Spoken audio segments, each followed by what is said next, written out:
श्लोक नंबर 61। परिग्रह परमाणु व्रत का लक्षण।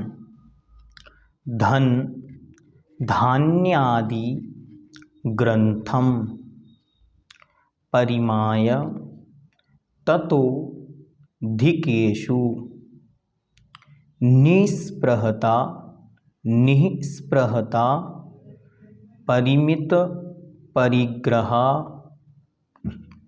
श्या दीक्षा परिमाण नामापि। धन धान्य आदि धान्यादि ग्रंथम परिमाय ततोधिकेषु निःस्पृहता निःस्पृहता परिमित परिग्रह श्या दीक्षा परिमाण नामापि। धन धान्यादि ग्रंथम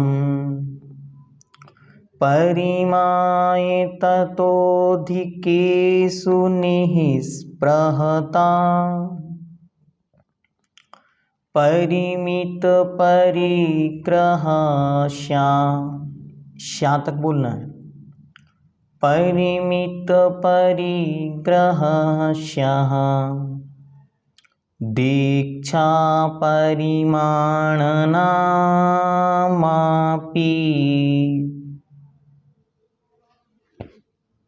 धन रुपया पैसा या घोड़ा गाय बैल आदि भी धन के रूप में संग्रहित किए जाते हैं।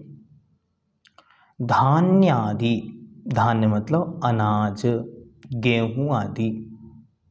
ग्रंथम परिग्रह परिमाय परिमाण कर अर्थात लिमिटेशन कर मर्यादा कर ततः उनसे अधिकेषु अधिक मात्रा में जो परिमाण किया है उससे अधिक में निःस्पृहता इच्छा रहित होना।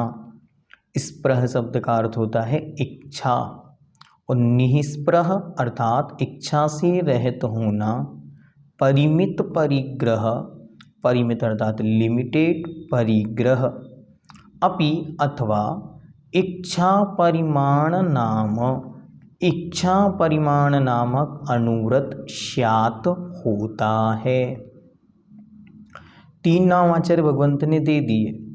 पहला परिग्रह परमाणु व्रत परिग्रह का परिमाण रूप अनुव्रत। दूसरा नाम दिया इच्छा परिमाण व्रत अपनी इच्छाओं को जो अनलिमिटेड हैं उनको सीमित करना। और तीसरा नाम दिया परिमित परिग्रह लिमिटेड परिग्रह इससे ज़्यादा नहीं होना। क्षेत्र अर्थात खेत जमीन वास्तु अर्थात मकान आदि हिरण्य रुपया पैसा चांदी आदि स्वर्ण सोना सोने से बने हुए जेवर आभूषण धन गाय घोड़ा आदि धान्य अनाज दासी दास नौकर नौकरानी चाकर कुप्य वस्त्र और भांड बर्तन इन 10 परिग्रहों का मैं अमुक इतना रखूँगा अमुक इतना रखूँगा। अमुक अर्थात यह वस्तु मैं सोना इतनी किलो या इतना तौले में रखूँगा चांदी इतनी किलो या इतने कुंटल रखूँगा। इस प्रकार से ऐसा परिमाण करके उससे अधिक की इच्छा नहीं करना परिग्रह परमाणु व्रत कहलाता है। अच्छी तरह अपनी शक्ति का विचार करके पहले शक्ति विचार परिग्रह थोड़ो राखे। अपनी शक्ति विचार परिग्रह थोड़ो राखे। अपनी शक्ति का विचार करें मुझे इतना परिग्रह आवश्यक है इससे ज़्यादा परिग्रह की मुझे आवश्यकता नहीं मैं क्या करूँगा। अच्छी तरह अपने परिग्रह का विचार करके पश्चात उस परिग्रह का प्रमाण करे और प्रमाण करने के बाद उसका उल्लंघन ना करे।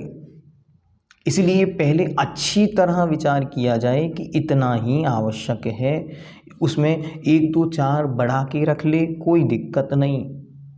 लेकिन जब एक बार परिमाण कर लिया फिर उसमें कुछ भी बढ़ाना नहीं। अब तो कम ही कम होगा।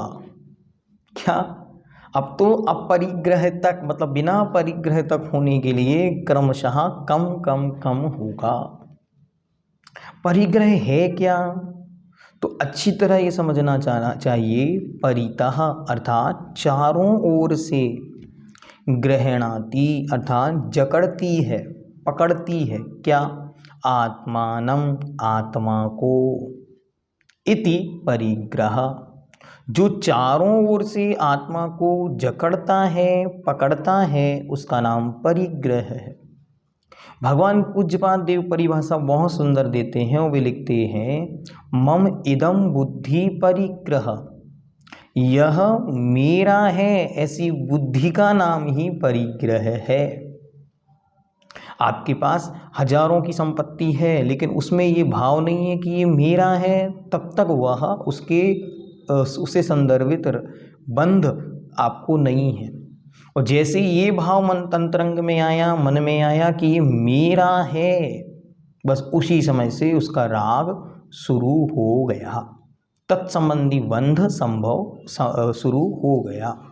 इसलिए उसके विषय में अच्छी तरह विचार करके कि यह परिग्रह परिमाण में हमको किस प्रकार से करना है। 10 आप चाहें अच्छी तरह एक कॉपी में, एक किताब में चार्ट बना लें, ऊपर लिख लें भोगोपभोग परिमाण या परिग्रह परिमाण। वहाँ पे क्रम से क्षेत्र लिखें। क्षेत्र का अर्थ क्या है? मकान, जमीन, खेत आदि। क्या देखना? आपके पास कितनी खेत हैं, कितनी एकड़ ज़मीन आपकी है, कितनी प्लॉट ज़मीन मकान आदि का आपके हैं, उनमें किन में मम इदम बुद्धि, ये मेरे हैं। फिर वास्तु, वास्तु में है मकान, मकान दुकान, मकान से संदर्भित और भवन आदि, फ्लैट कितने हैं, बंगलो, वो सब उसमें लिखने से मतलब ये नहीं कि लिखते ही जाना, नहीं, उसमें हम अपना परिमाण करें कि हमको कितनों में हम अपनी बुद्धि रखनी है और कितनों को छोड़ना है। धन, सोना चांदी, हीरे मोती, आभूषण आदि। फिर इसके बाद धान्य, गेहूँ चावल बाजरा, एक वर्ष में 100 किलो कुछ लगभग 200-250 किलो ऐसा कुछ परिमाण प्रति घर का अपना अपना होता है। सो अपने घर के हिसाब से उतना वर्ष का करके रख सकते हैं। फिर शय्यासन, शय्यासन में क्या कहा? पलंग, खटिया, पाटा, कुर्सी, चटाई, बिछौना, चादर, गद्दी आदि। यान में रथ, पालकी, नौका, जहाज, गाड़ी, घोड़ा, विमान, साइकिल आदि। कुप में सूदी, खाती के वस्त्र आदि, ढकने के लिए, ओढ़ने के लिए आदि। भांड में स्वर्ण चांदी तांबा पीतल लकड़ी मिट्टी आदि के निर्मित बर्तन, इन सब में करना। देखो, अंतरंग का जो परिग्रह होता है वो हमारे एकदम से त्याग में नहीं आता, वह तो धीरे धीरे छूटता है। जैसे जैसे ममत्व कम होता है, बाह्य परिग्रह के प्रति मूर्छा कम होती है, वैसे वैसे अंतरंग परिग्रह कम होता चला जाता है। अंतरंग परिग्रह कौन सा? अंतरंग परिग्रह 14 प्रकार का।